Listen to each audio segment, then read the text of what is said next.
अरविंद केजरीवाल के अयोध्या में रामलला के दर्शन के बाद सीएम योगी ने तंज कसा। सीएम योगी ने कहा कि दिल्ली संभाल नहीं पाए, चुनाव से पहले उनको राम याद आए। दिल्ली संभाल नहीं पाए, एक छोटी सी दिल्ली संभाल नहीं पाए। यूपी और बिहार के लोगों को दिल्ली से भगा दिए।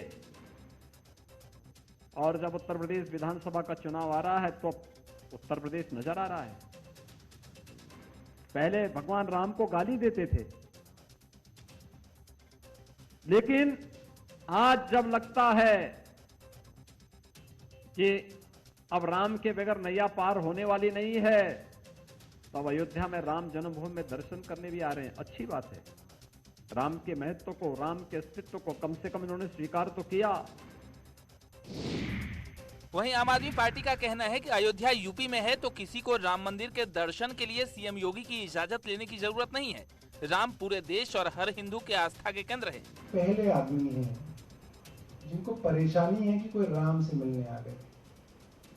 उत्तर प्रदेश के मुख्यमंत्री को हम बताना चाहते हैं, अयोध्या अगर उत्तर प्रदेश में है तो उसके लिए उत्तर प्रदेश के मुख्यमंत्री से हमें किसी की इजाजत नहीं लेनी है कि हम भगवान राम के दर्शन करने आएंगे।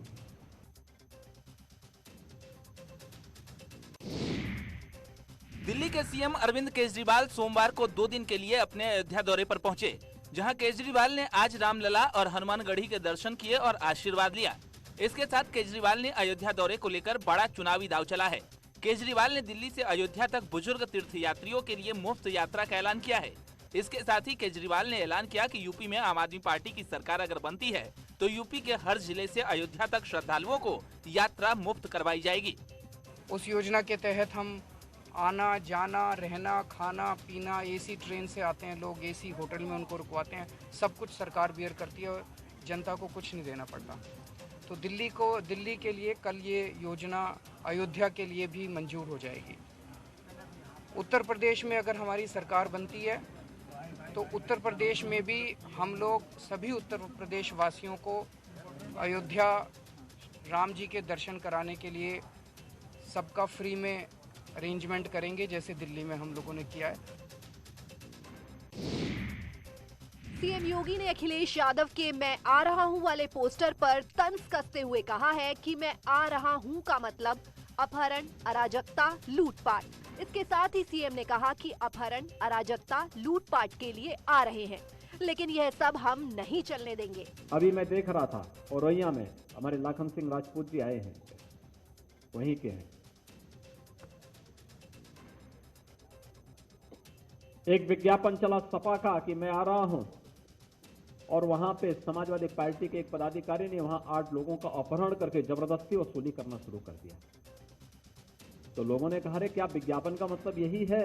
उन्होंने कहा, हाँ, मैं आ रहा हूं का मतलब अपहरण, गुंडागिर्दी, लूटपाट, अराजकता, प्रदेश के अंदर अव्यवस्था और दंगाइयों को फिर से प्रोत्साहन कर देना।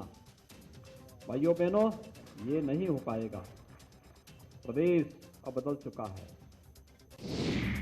सीएम योगी के अखिलेश यादव के मैं आ रहा हूं वाले पोस्टर पर तंज कसने के बाद समाजवादी पार्टी की प्रतिक्रिया आई है। पार्टी के प्रवक्ता अनुराग भदौरिया ने बीजेपी पर निशाना साधा और कहा कि दरअसल मुख्यमंत्री कहना चाह रहे थे कि अखिलेश यादव यूपी में जो मारकाट मची है उसे खत्म करने आ रहे हैं। इसके साथ ही अनुराग ने कहा कि यहाँ जिस तरह किसानों को रौंदा गया, उन्हें न्याय दिलाने आ रहे हैं।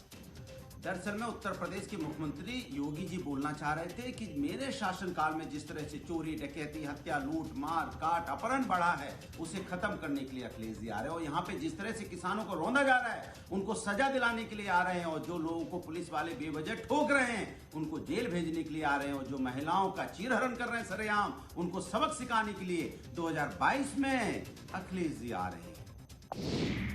सीएम योगी ने आज लखनऊ में बीजेपी के पिछड़ा वर्ग सम्मेलन को संबोधित किया।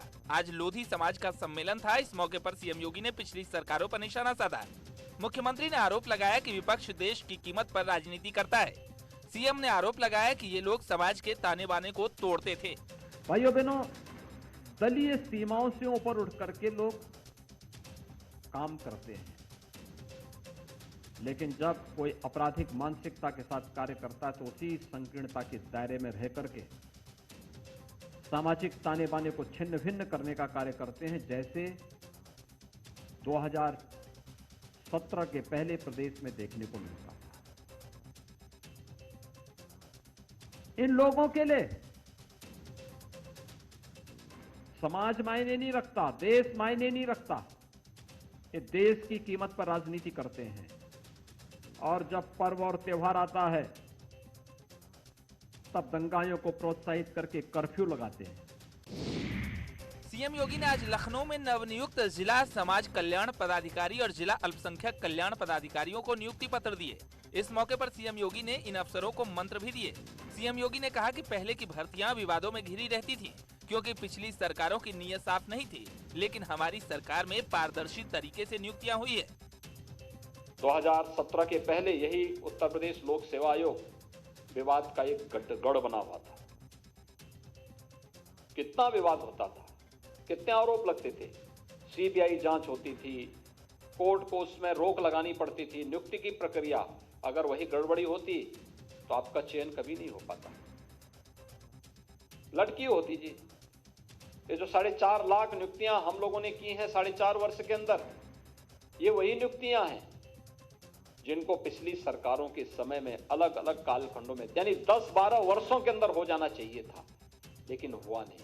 कितना अनर्थ किया है प्रदेश के नौजवानों के साथ।